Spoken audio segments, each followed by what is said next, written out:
अस्सलाम वालेकुम my YouTube family, कैसे हैं आप सब। उम्मीद करती हूँ आप सब ठीक ठाक होंगे और बहुत ज़्यादा खुश होंगे जी। आज की वीडियो में मैं आपको बताऊंगी कि कैसे हम अपने बच्चों को डार्क ट्यून से वाइट ट्यून में ला सकते हैं। वैसे तो बच्चे हर कलर में, हर रूप में अच्छे लगते हैं, चाहे उनका कलर कॉम्प्लेक्शन डार्क हो, लाइट हो। बच्चे तो बच्चे होते हैं, सबको प्यारे लगते हैं, सबको अच्छे लगते हैं।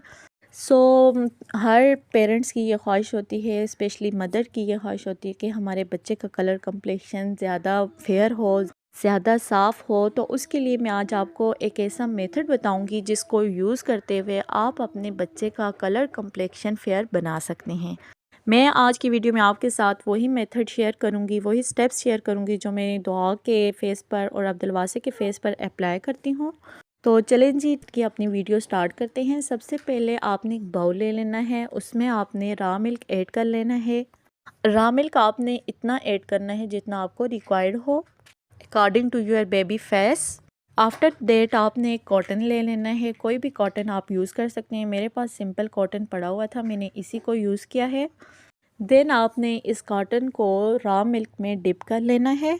जी, यहाँ पर मैंने रॉ मिल्क का जो वर्ड यूज़ किया, रॉ मिल्क बोलते हैं कच्चा दूध, यानी जो उबला हुआ ना हो।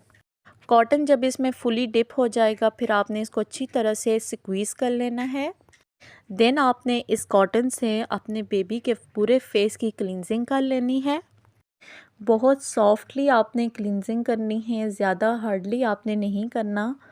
मैं तकरीबन 1 ईयर से दुआ के फ़ेस की इसी तरह क्लींजिंग करती हूँ एंड सेम अब्दुलवासे के फ़ेस की।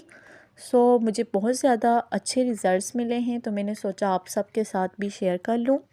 अच्छा, रॉ मिल्क से जो क्लींजिंग होती है ये बेबी के फ़ेस के लिए बहुत ज़्यादा अच्छी होती है। आपको पता है रॉ मिल्क तो होता भी बहुत ज़्यादा अच्छा है वाइटनिंग इफ़ेक्ट के लिए। एंड हम लोग भी यानी कि बड़े भी सारे रॉ मिल्क को अक्सर रेमेडीज़ में यूज़ करते हैं। रॉ मिल्क से क्लींजिंग करने का बेनिफिट ये होता है कि इससे आपके बेबी के फेस पर जितनी भी डस्ट होगी, जितने भी डर्ट पार्टिकल्स होंगे या डेड स्किन लेयर होगी वो रिमूव हो जाएगी। आप देख सकते हैं दुआ कितने आराम से क्लींजिंग करवाती है। ये देखें, नेक पर भी आपने कर लेनी है, इसके अलावा आपने ईयर्स के फ्रंट बैक पर भी करनी है, क्योंकि ईयर्स के फ्रंट बैक पर भी काफ़ी मेल कुचेल जमा हो जाती है, तो इससे रिमूव हो जाएगी। जब आप बेबी के फेस की अच्छी तरह से क्लींजिंग कर लेंगे देन आपने फ़ौरन से बेबी का फेस वॉश नहीं करवाना। आपने तकरीबन 4 to 5 मिनट्स वेट करना है और उसके बाद आपने अपने बेबी का फेस वॉश करवाना है। बिकॉज़ ये जो 4 to 5 मिनट्स का टाइम होगा इसमें स्किन अपने अंदर जितना मिल्क एब्जॉर्ब करना होगा वो कर लेगी, जितना मिल्क स्किन को रिक्वायर्ड होगा वो ले लेगी। देन आपने उसके बाद अपने बेबी का फेस वॉश करवा लेना है after 4 to 5 minutes. And cleansing आपने ड्रैगिंग पोजीशन में नहीं करनी, बल्कि टेप टेप करके आपने क्लींजिंग करनी है ताकि बेबी को बहुत सुकून मिले, आराम मिले। अच्छा, मेजॉरिटी लोग जो होते हैं नेक को भूल जाते हैं और फेस पर तो सारे प्रोसेस करते हैं बट नेक को छोड़ देते हैं, जिसकी वजह से नेक का जो कॉम्प्लेक्शन होता है डार्क या डल नज़र आता है। अब मैं एक बाउल में साफ़ पानी लूँगी और कॉटन पे डिप करके स्क्वीज़ करूँगी, जिससे अपने बेबी के फेस को क्लीन कर लूँगी, क्योंकि तकरीबन अब 5 से 6 मिनट गुजर चुके हैं। यहाँ पर मैंने दुआ के फेस को अच्छी तरह से क्लीन कर लिया है एंड आप देख सकते हैं दुआ भी साथ अपनी क्लींजिंग खुद कर रही है। तो जो स्टेप मैं कर रही हूँ दुआ खुद भी कर रही है, क्योंकि काफ़ी दुआ इंजॉय कर रही है, खुश हो रही है। जैसा कि विंटर सीज़न गुजरा है तो बच्चों की स्किन पर बहुत ज़्यादा ड्राइनेस आ जाती है, स्पेशली फेस पर बहुत ड्राइनेस आ जाती है, क्योंकि बच्चे अच्छी तरह से अपना फेस वॉश भी नहीं करवाते विंटर में और ना ही कोई सोप अप्लाई करने देते हैं।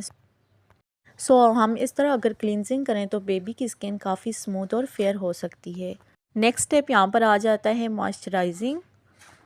सेकंड स्टेप भी बहुत ज़्यादा इम्पॉर्टेंट स्टेप है, क्योंकि जब तक हम बेबी की स्किन को मॉइस्चराइज़ नहीं करेंगे तो बेबी की स्किन पर जो एक ख़ास किस्म का ग्लो होता है वो नहीं आएगा। मैं यहाँ पर मदर केयर का मॉइस्चराइज़र यानी लोशन यूज़ कर रही हूँ। वैसे तो बेबी की पूरी बॉडी को ही डेली मॉइस्चराइज़ करना चाहिए, क्योंकि इससे बेबी काफ़ी कंफर्टेबल फ़ील करता है, बट अगर पूरी बॉडी को मॉइस्चराइज़ नहीं कर सकते आप तो फेस को डेली मॉइस्चराइज़ किया करें, बल्कि दिन में 2 बार भी करें तो इसमें कोई भी बुरी बात नहीं है। सो मैं दुआ के फ़ेस को डेली मॉइस्चराइज़ करती हूँ, अगर दिन में 2 बार ना भी कर सकूँ।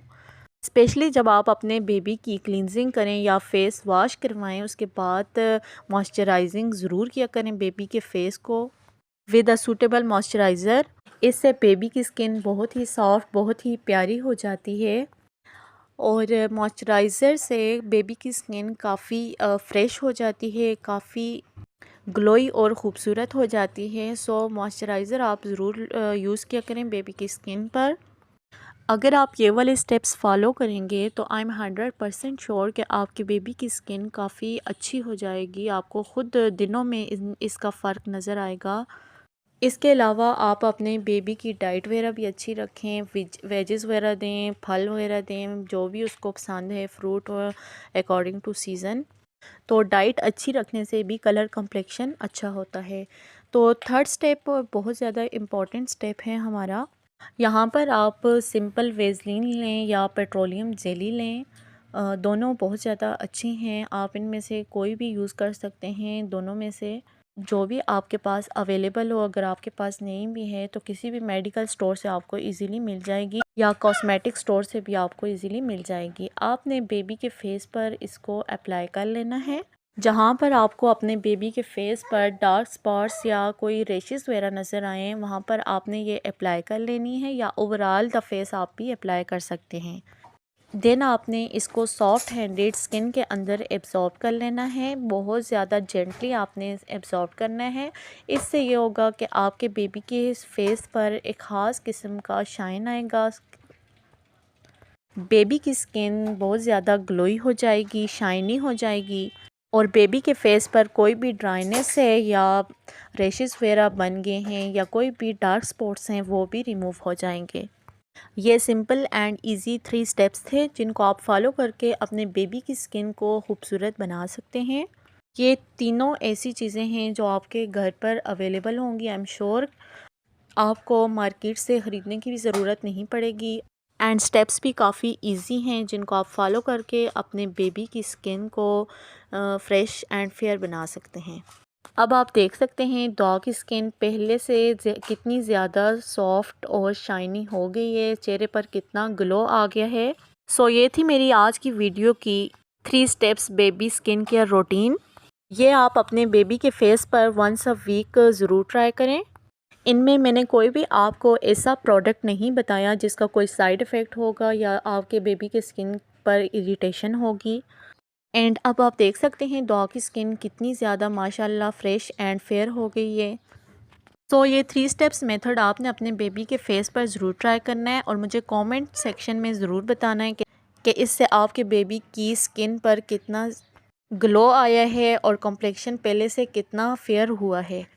सो ये थी मेरी आज की वीडियो। अगर आपको अच्छी लगे तो लाइक शेयर ज़रूर कीजिएगा एंड प्लीज़ चैनल को ज़रूर सब्सक्राइब करें और बेल आइकन को हिट करना नहीं भूलिएगा।